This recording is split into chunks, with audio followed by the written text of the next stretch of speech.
So the answer to this might feel very obvious, but can you explain what build versus buy is all about?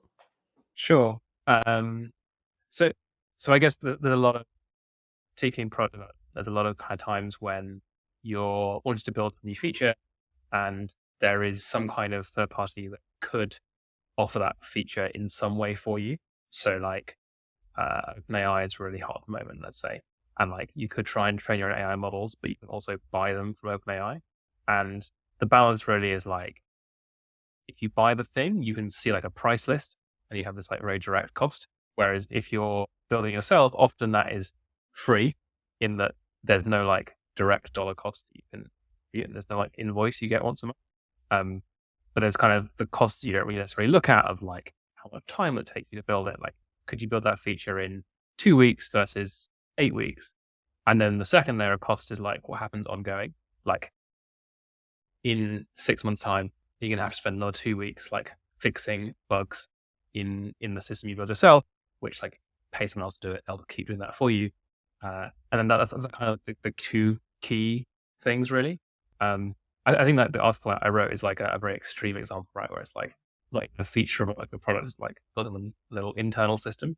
I think those are the ones which are like the most obvious, where like it's incredibly obvious you should buy most internal tools. Companies don't really need to build their own internal tools. Um, but I think there's like a fuzzier zone where you're like, then you go through infrastructure tools. So things like, do you want to run your own database or do you want to pay someone to run a database for you? And then even more extreme into stuff like that OpenAI example, right? Where it's like a core part of your product. And like, do you want to outsource that or do you want to build it totally in-house?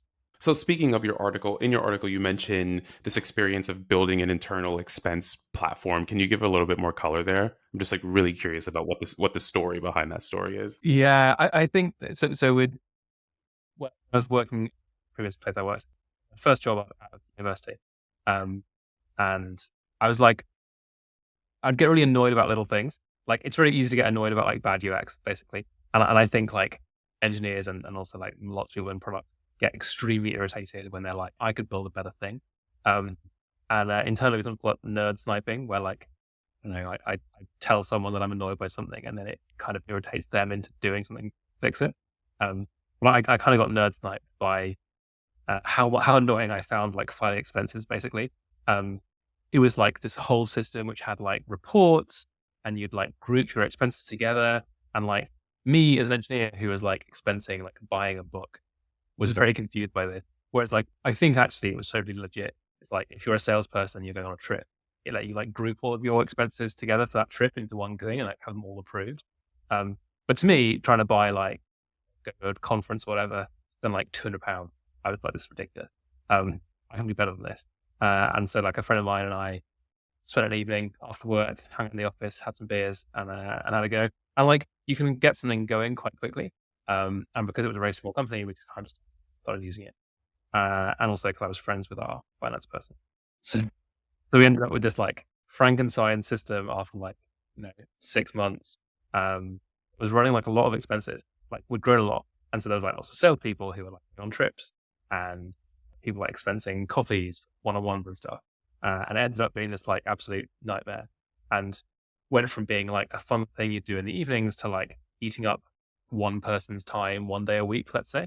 Which actually is quite a lot of time when, you have 5 days a week. So like 20% of a person is quite a lot of money for spending on expenses, basically.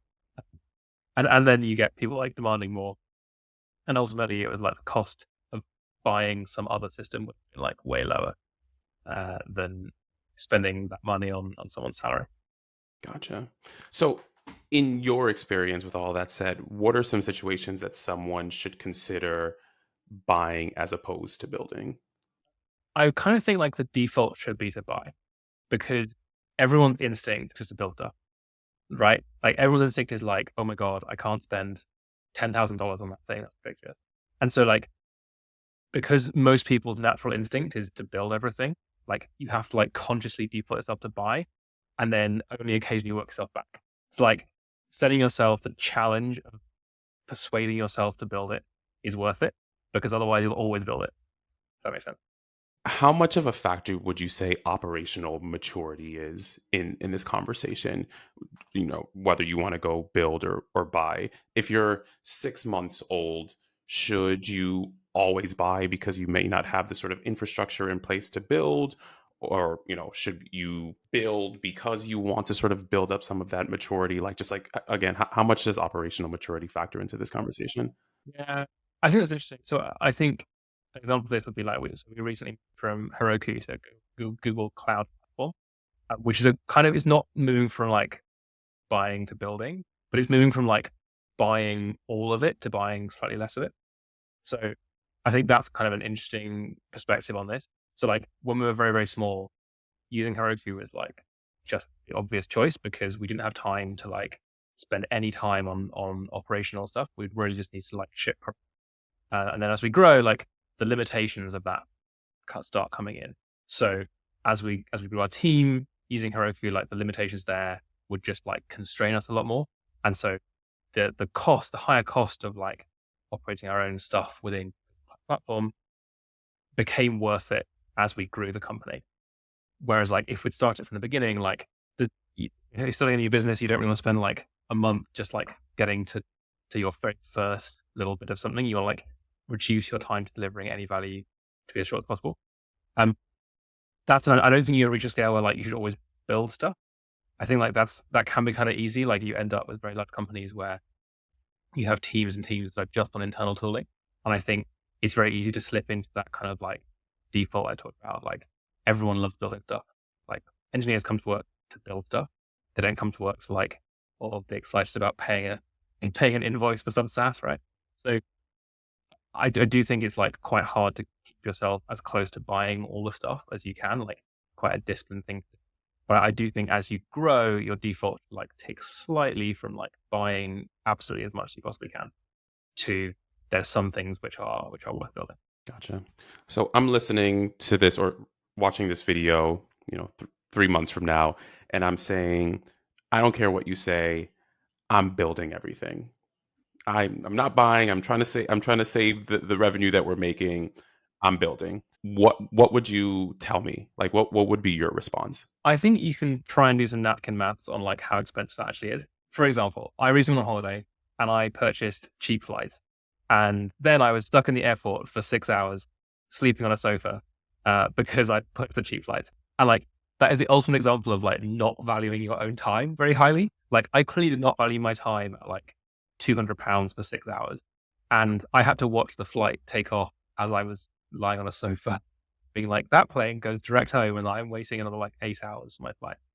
So like, I do think it's very human to like not value your own time, but it's not very hard. Your salary, you can work out like how much you paid per hour. Your finance team will absolutely be able to give you like the average hourly pay of like engineers, right? Like, if you like that, like work out how many hours do you expect to spend. I'm going to spend like a 3-week project or something. How much does that 3-week project cost? Like you can do some like napkin maths and come up with a number. And that number is almost always going to be much higher than you'd get from a SaaS company for buying nothing. But I just think because like, unless you do that maths and you write it down, you're like working it out, it's very easy to kind of think of that as just zero because, you get paid. Your salary comes in at the end of the month away. But it's like your time could have been spent building some other thing more useful. Gotcha. Okay, so let's reverse the situation. I'm watching this 3 months in the future and I'm saying, I'm just going to buy everything. I don't have the time to build anything. My resources are finite and I know what my time is worth buying everything. What would you tell me? I think that like is a pretty good default. I think there are certainly cases where like you end up in this weird middle ground where you can buy part of it, but you can't just like buy it and then move on. So like, for example, if you go back to the AI example, right? Like you can't just like buy an AI and tell them, hey, please just like put AI in my product. You have to like wrap it in. They can give you the AI chunk and you have to bring to the table like your product knowledge. And so I think like those cases much more difficult to figure out like what do you buy and what do you put yourself, because the answer can't be 100% either way. You have to kind of like muddle it up a little bit. And so I think like if you get too dogmatic and you're like, I'm always going to buy everything, you can end up like actually spending much more time. So you should really think about both holistically. So like have a column for like dollars on SaaS another column for dollars on your time, and like add them up and figure out which one's the cheaper option. So, how does incident management factor into this conversation? So, to me, it feels like a sensible decision to buy to get rid of all of the behind the scenes work. But does building internal tooling make sense in any situation?